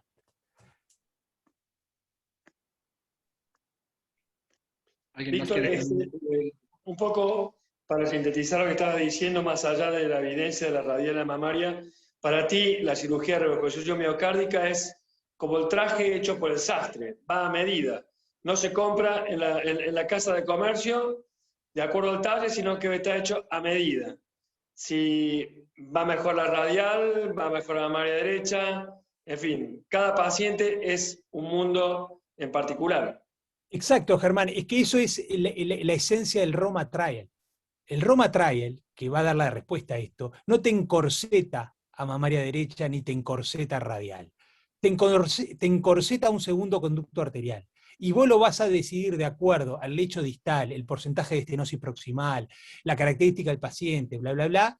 ¿Cuál de los dos usás? ¿Qué es lo que debe ser? Es lo que tiene más validez externa. Porque es lo que tiene más validez externa. Porque si nosotros encorsetamos, ahí es donde me parece que empiezan los errores y los malos resultados. Ok, gracias, Víctor. Mariano, necesitamos hacer un comentario. Lo último, coincidiendo con esto del traje a medida, estoy de acuerdo con que cada paciente es diferente de otro y que uno debe tener en cuenta todas las comorbilidades y condiciones de cada caso. Pero a mí me parece importante también un poco el encorsetamiento. Me parece que está bien, porque si no después va a ser tan diverso el resultado. Bueno, en los obesos no usamos mamaria, usamos radial. En los obesos EPOC usamos vena. En los obesos EPOC y diabéticos, ¿entendés? Entonces nunca vamos a terminar. A mí me parece que tienen que estar bien claras las indicaciones. Y yo personalmente en el Instituto de Buenos Aires usamos mucho doble mamaria, diría prácticamente todo, y no usamos casi nunca radial, diría casi nunca. Y los resultados son buenos y están publicados, y la verdad que estamos muy conformes. Y con respecto al aprendizaje, al tiempo y demás, por supuesto que lo lleva. Nosotros empezamos en el año 2003 con esto, o sea que hace ya 20 años, pero todos los residentes nuestros bajan las dos mamarias como si sacan una vena, digamos, y porque han aprendido y porque todos hemos aprendido. Así que a mí me parece que si queremos ir más allá de los 10 años, que coincido 100% con Víctor, con que nuestro objetivo tiene que ser ir más allá de los 10 años, porque los 10 años ya los tenemos ganados. Todos los estudios contra angioplastia, la cirugía es mejor a partir de los 5 y sobre todo de los 10 años. Ahora, hay 2 o 3 estudios muy importantes, por ejemplo, el de Bruce Light, el de Cleveland Clinic, que dice claramente que las dos mamarias son mejores, independientemente de que no sea randomizado y todo. O sea, hay un montón de información que dice que las dos mamarias es mejor que una. Entonces, luego de determinar cuál es el paciente para las dos mamarias, que yo creo que son la mayoría, usémosla, porque entonces vamos a ir más allá de los 10 años. Y eso nos va a permitir decir, bueno, mira, la verdad, tu último stent es buenísimo, pero la verdad que no hay con qué darle a las dos mamarias. Y me parece que ese es el próximo paso que tenemos que dar. Con respecto al uso de la radial, a mí me parece un muy buen conducto, pero creo que la arteria radial tiene muchas veces mucha posibilidad de tener arteriosclerosis, tiene muchas veces posibilidad de ser muy espasmogénica, mucho más que la mamaria.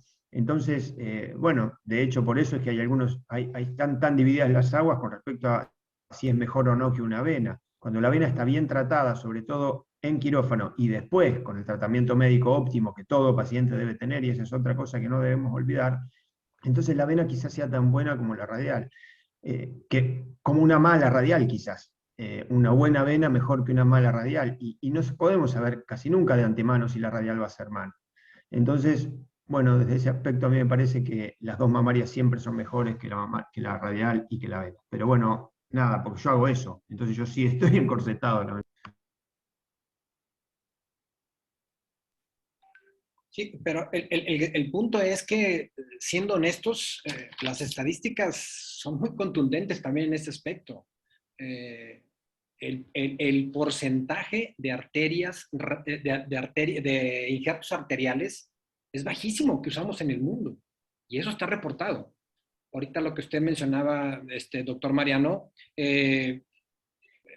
ciertamente hay muchos escritos, pero la mayoría son observacionales. Realmente no hay nada aleatorio, ¿verdad? De los pocos aleatorios fue el que se tomó el RAPCO, como menciona ahorita Víctor Dayano, donde se enfatizaba y por eso se metió dentro de, aparte del análisis estos de los 6, que por cierto no se metió ninguno americano, más que puros europeos, como se mencionaba, no sé por qué. Pero bueno, el RAPCO, que sí fue un estudio randomizado, de los pocos se cargaban sobre el radial.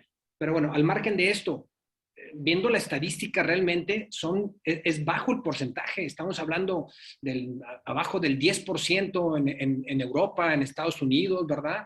En Medio Oriente es donde se ha visto que se ha publicado, donde tienen más. Entonces, a mí me llama mucho la atención esto, ¿verdad? Que hablamos mucho de doble mamaria, pero ¿realmente lo estamos haciendo en todos los centros? Porque yo no veo que se esté publicando, que se esté haciendo realmente esto, ¿verdad? A nivel mundial, ¿verdad? Y por otro lado, la avena. Por ahí ya yo también lo he puesto en la mesa, ¿verdad? Yo le menciono la avena de Favaloro, ¿verdad? Ha evolucionado a esta gran vena del doctor Sousa, ¿verdad? En donde lo está haciendo pediculada. ¿Qué opinión les merece esto, verdad? ¿Creen que valga la pena voltear a hacer esto? ¿Lo creen innecesario? ¿Creen que tiene más riesgo de infección en la pierna? ¿Qué opinión les merece esto? Adelante.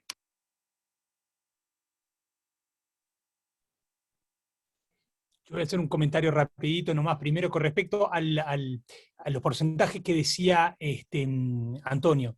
El tema es que hay más centros con poco volumen, o sea, en otras palabras, hay muy pocos SIGBA, hay muy pocos Cleveland Clinic en el mundo. Hay más centros de bajo volumen que centros de alto volumen. Y para poder hacer doble mamaria y revascularización arterial, uno tiene que tener alto volumen porque lo demostró el ART. Los buenos resultados se observan cuando uno tiene más de 50 pacientes por año. Por ejemplo, en mi universidad no hay un solo cirujano, en la universidad, no en el ambiente más privado, no hay un solo cirujano que tenga más de 50 dobles mamarios por año. Entonces, hay más de esos centros en el mundo que los centros con alto volumen, y yo creo que por eso es que explica esos bajos porcentajes. Yo creo que está perfecto que en los centros de alto volumen, como el de Mariano, en la clínica, que demuestran resultados de nivel excelencia, ¿verdad? O sea, que no tienen nada que envidiarle a la Cleveland Clinic, se haga esa cirugía porque tienen el volumen y la expertise. Ahora, quizá lo que nos tenemos que preguntar es, en un centro que tiene de repente 200 cirugías por año, ¿verdad? En su globalidad, no solamente coronarios, ¿es más vale o es más seguro para el paciente realizar una mamaria y 2 venas o usar 2 mamarias? Quizás es esa la pregunta. Es más, de la misma forma que nos preguntamos, ¿es más seguro realizarle una plastia mitral a alguien que tiene 20 cirugías mitrales por año o hacer una sustitución valvular aórtica? Creo que cuando vamos a las recomendaciones de la insuficiencia mitral, se queda bien claro que la plastia se recomienda en el paciente asintomático en los centros que tienen menos de 1% de mortalidad. Algo que quizás hay que incluir en las recomendaciones de revascularización para llevar a un nivel más alto la recomendación de la revascularización arterial total. Centros con determinado valor, determinados resultados y determinado volumen. Quizás tiene que ir por ahí la recomendación. Y con respecto a la vena pediculada, es verdad, hay en el último ensayo, en Network Metaanálisis de Gaudino, le muestra igual permeabilidad que la radial, o sea, lo pone a un mismo nivel que la radial, pero son 2 estudios, si no me equivoco, quizás me corrigen, son solamente 2 estudios, me parece, y tienen algunas, o sea, creo que es una opción, ¿sí? No le he encontrado mucho error como para tirarlo abajo. Creo que son estudios sólidos y que muestran buenos resultados. Punto, listo. En cuanto a la infección y el hematoma de la pierna, tampoco eso, por más que disminuye el retorno a la vida laboral, no afecta la calidad de vida a largo plazo ni la sobrevida. Entonces, es un elemento que hay que tenerlo en cuenta quizás en el obeso, sí, pero no en el paciente con digo, que el riesgo de complicación sea menor. Lo dejo a Mariano ahí que veo que tiene la mano levantada. Sí, siempre digo la última y tengo algo más para decir cada vez que escucho algo. A mí me parece interesante este tema del número de cirugías por centro, porque vos decís que hay muchos cirujanos que no pasan de 50 cirugías coronarias por año y demás, y entonces por eso es que se mantiene bajo el número. Ahora, la pregunta es ¿por qué se mantiene bajo el número? ¿Por qué no cambian? Que estamos cómodos haciendo mamaria y vena. Claro que estamos cómodos porque nos va muy bien. Porque nos va muy bien, y es lógico que sea difícil cambiar porque nos va muy bien. Pero a mí me parece que en algún momento, si queremos que nos vaya mejor, tenemos que cambiar. Y creo que en el mundo se usa poco dos mamarias, sobre todo en Estados Unidos, por un tema netamente económico. A los centros que tienen complicaciones como infección se les descuenta un montón de plata, entonces nadie quiere tener complicaciones como infección. A mí me parece que pasa por ahí, se les sacan las famosas estrellas de las sociedades de cirujanos y entonces después al centro se le paga menos y al cirujano también se le paga menos. A mí me parece que viene por ahí el asunto de por qué no en Estados Unidos no hay más lugares donde hagan dos mamarias. Bueno, ahora... Doctor Orbe. Mario. Sí, Mariano, con respecto a lo que decías vos, perdón, con respecto a las infecciones, ustedes hacen mucho doble mamaria, nosotros también hacemos bastante doble mamaria, casi todos los pacientes menores de 70 años, inclusive ya no nos fijamos con respecto a la edad, pero el porcentaje de sacando la mamaria esqueletizada, el porcentaje de infección external es extremadamente bajo. Entonces creo que tenemos que dejar de tenerle miedo a eso y creo que eso ya no es más una contraindicación. Estoy 100% de acuerdo, pero sin embargo, cuando uno habla con alguien que no hace mucho dos mamarias, lo primero que te habla es de infección. Lo primero. Y nosotros, yo no quiero poner ejemplos nuestros, pero hemos hecho varios estudios. Uno de ellos, ¿qué pasa con las dos mamarias en los diabéticos? Y no pasa nada. Lo que pasa es que la diabetes es la que genera más infección. ¿Qué pasa con las dos mamarias en las mujeres? Es mucho mejor hacer dos mamarias en mujeres. También está aplicado. ¿Qué pasa con los mayores de 70 años? Les va mejor con dos mamarias, basta de poner el freno de la edad. A mí me parece que tenemos que animarnos a cambiar, y creo que con esto, si nos animamos a cambiar, nos va a ir todavía mucho mejor. Nos va muy bien, como dije antes y como decía Víctor, nos va muy bien, como decía el doctor Heredia, haciendo mamaria y vena, la vena de Favaloro mejorada, pero creo que todavía podemos mejorar un poco más. Así como seguramente la mayoría de todos nosotros cambió el hecho de reemplazar la válvula mitral por repararla, y como muchos estamos en el camino de reparar la válvula aórtica insuficiente que de cambiarla, bueno, lo mismo con la cirugía coronaria. Y entiendo que el número de cirugías es un dato muy importante, porque claro, a los centros que tienen menos volumen no les puede ir mal, eso está claro, porque un paciente es un porcentaje enorme en el número final.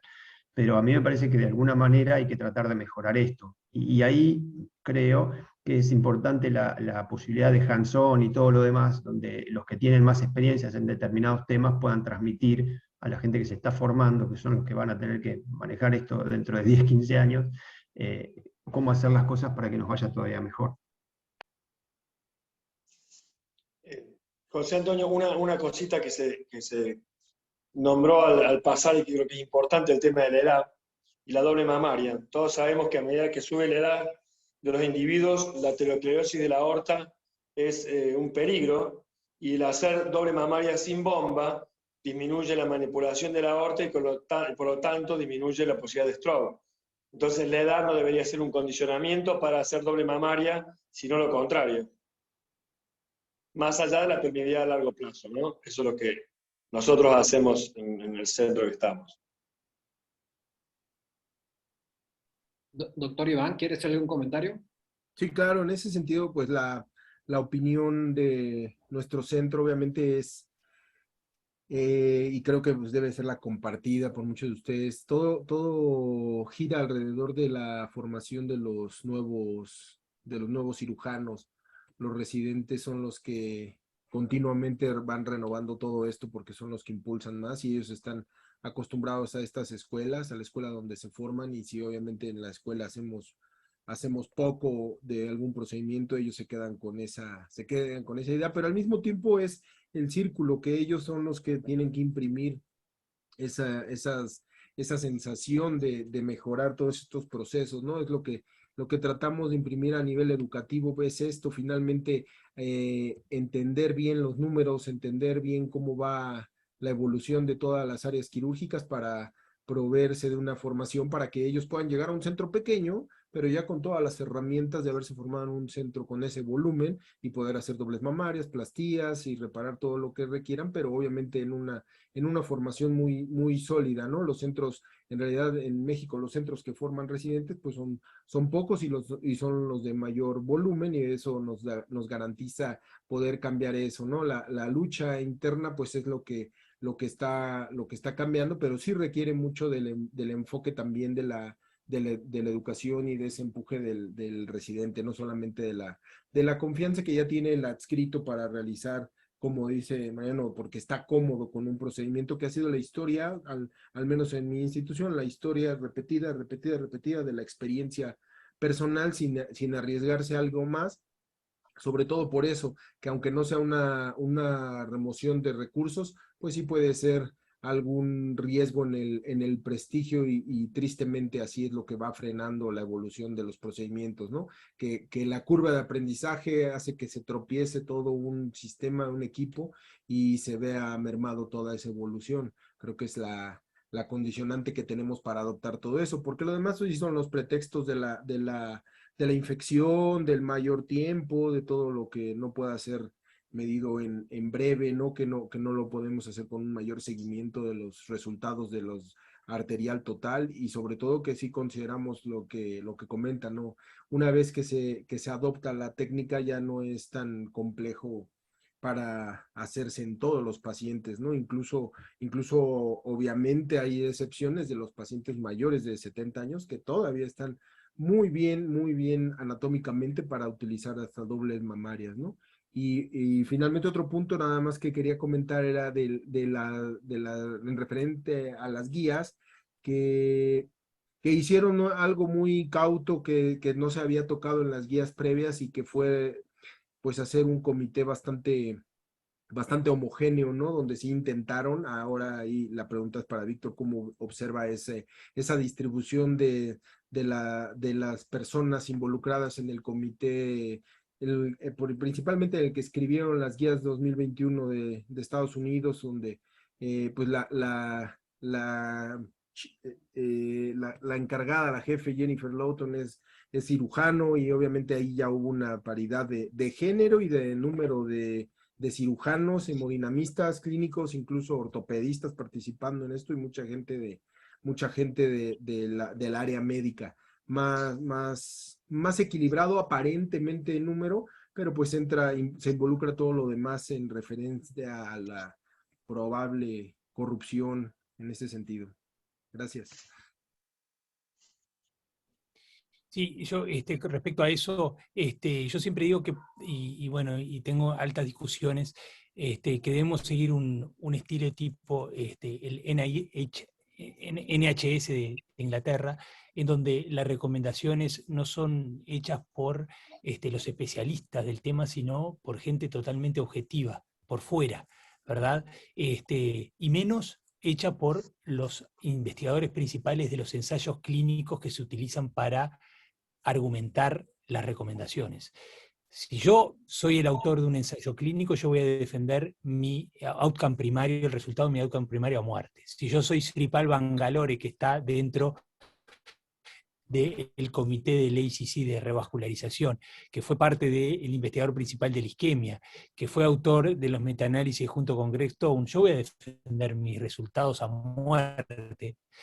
Entonces, yo esos autores no pueden formar parte de un partido objetivo, teórica. Gaudino, que participé desde hace más de 10 años en todo lo que es la evidencia de la arteria radial, yo voy a defender la arteria radial a muerte. Entonces, creo que hay una heterogeneidad y hay un desbalance en la coautoría, y siempre lo que se me machaca, que se me critica, es que en realidad esa gente son las que más saben del tema y deberían estar en la confección de las guías. Yo creo que acá sabemos muchos, y muchos de los que estamos acá podemos leer, interpretar un ensayo clínico y a partir del mismo hacer una recomendación. Creo que no se necesita ser un investigador principal del ensayo clínico, porque el secreto está en que la publicación de ese ensayo clínico muestre o sea, en su forma más cristalina lo que fue el resultado, y por lo tanto para que sea interpretado por un lector versado en el tema como cualquiera de nosotros.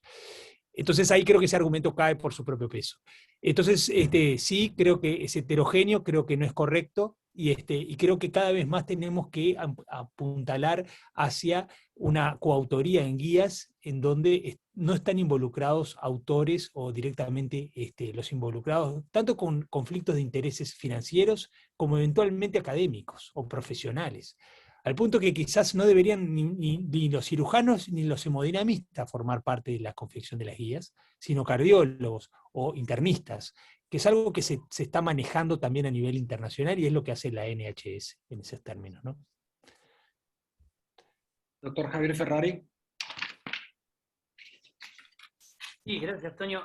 Yo la verdad que es una apreciación que estoy viendo después de todo esto. Realmente excelente las charlas y excelente sobre todo la discusión.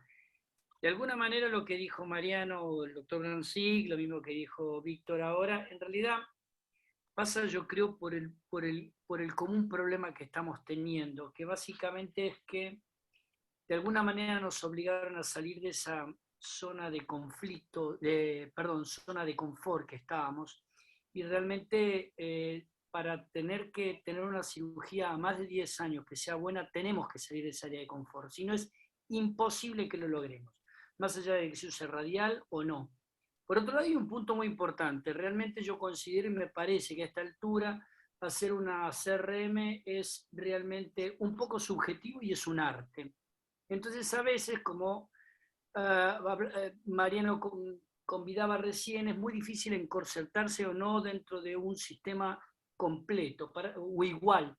Para hacer eso, básicamente, tenemos que tener trabajos a 10 años haciendo siempre lo mismo con los mismos parámetros, del cual eso sí es objetividad. Y nosotros de alguna manera somos subjetivos. Y por otro lado, yo creo que esto se va a generar más adelante teniendo y haciendo hincapié básicamente en un heart team, en el cual es lugares como el de Mariano, lugares como pueda ser otro, la fundación, o como pueda ser algún centro en México o en Uruguay, etc., no es la realidad de todos los días. Tampoco la cantidad o no de pacientes que tenemos, grandes centros, no es la realidad que tenemos en Latinoamérica. Entonces, para homogeneizar eso, lo único que tenemos que hacer es elevarlo para arriba. No queda otra, me parece. Esa es mi opinión. Y creo que va a ser bastante difícil, pero que debería hacerse eso. Yo creo que básicamente necesitamos datos propios para podernos ayornarnos un poco y no seguir copiando de alguna manera las guías. Más allá de que estoy totalmente de acuerdo con todo lo que se ha hecho de la isquemia, de lo que se ha charlado, ya lo que se ha demostrado es que los cirujanos, tanto en el Excel como ahora con la isquemia, no hemos tenido peso. Y para hacer peso tenemos que conocer, como hacen los cardiólogos, las S, las comas y la letra chica de cada trabajo. Y nosotros realmente no lo hacemos así. Y eso creo que es lo que deberíamos empezar a hacer un poco más. Eso es lo que a mí me parece.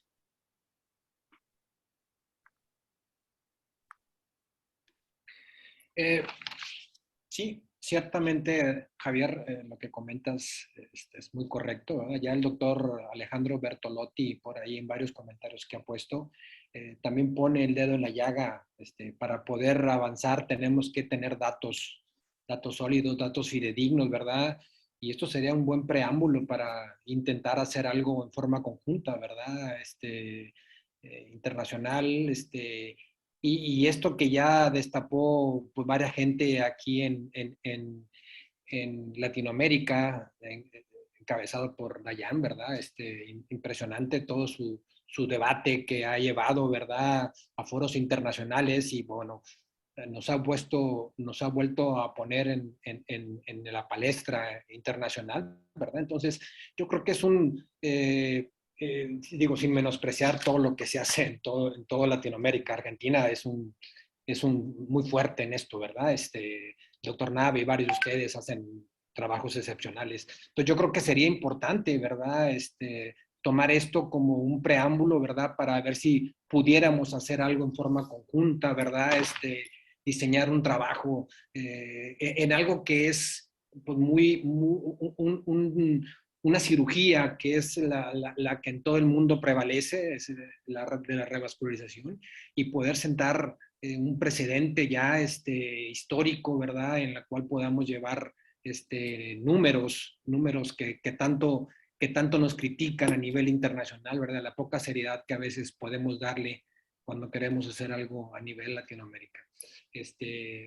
Entonces, pues bueno, creo que esto lo pongo en la mesa también para ver su opinión, ¿verdad? ¿Creen que pudiéramos tener en forma conjunta, empezar a mostrar nuestros números? ¿Qué opinión les merece esto?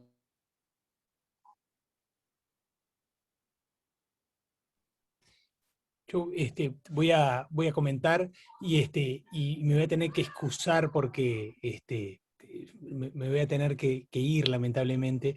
Pero voy a hacer un breve comentario y un anuncio.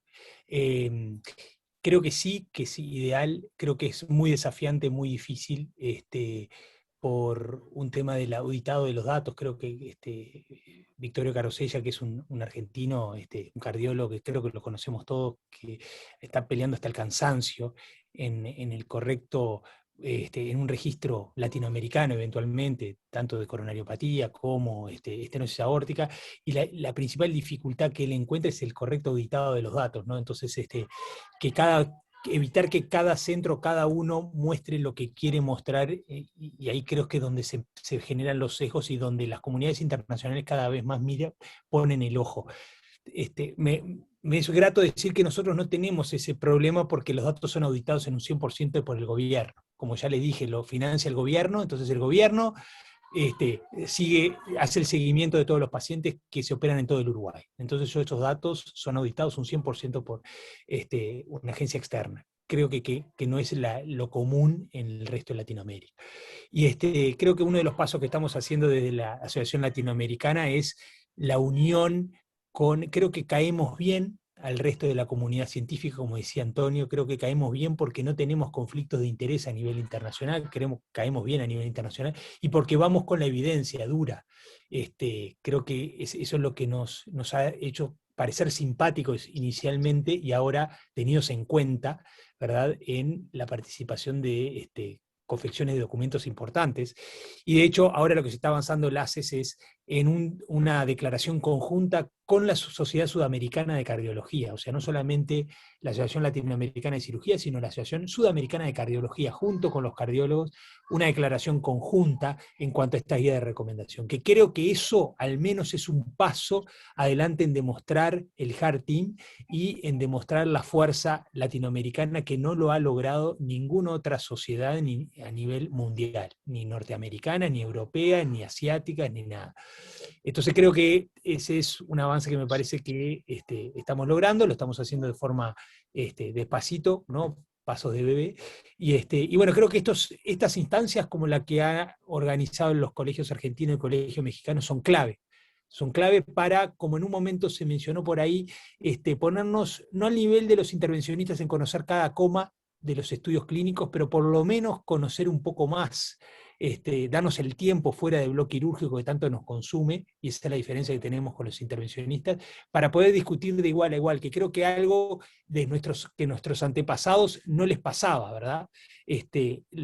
Creo que no tenían desmenuzado los ensayos clínicos y podían discutir casi de igual a igual con los hemodinamistas. Creo que nosotros estamos transitando un buen camino y creo que estas actividades lo fomentan. Así que desde ya quiero agradecer la participación a todos los que participaron. la invitación, y yo la verdad que me voy mucho más enriquecido y agradecido y entusiasmado por ver, aparte de la gran participación que hemos tenido, digo, en un día como hoy. Bueno, muchas gracias, Víctor. Creo que ya es hora de ir cerrando. Esto nos va a dejar puertas abiertas para muchos otros caminos que podamos emprender. Dependerá de la voluntad, del entusiasmo y del intercambio de las distintas sociedades de Latinoamérica. Creo que va a un futuro promisorio si logramos integrarnos y hacer base de datos y vencer ciertas barreras que, ¿por qué no lo podemos hacer? Por supuesto que sí. Es hora de cerrar, es muy interesante, nos podríamos quedar hasta la madrugada hablando de todos estos temas, pero bueno, hay un tiempo. Así que quiero agradecerles a todos los que participaron de todas maneras, de todas formas. Ha sido un gran placer, un gusto inmenso poder junto con Antonio coordinar esta mesa y tener estas charlas de lujo y todos estos comentarios. De mi parte, muy buenas noches. Gracias por todo. Gracias a todos. Buenas noches. Gracias. Pau, muchas gracias por la invitación. Buenas noches, muchas gracias. Gracias.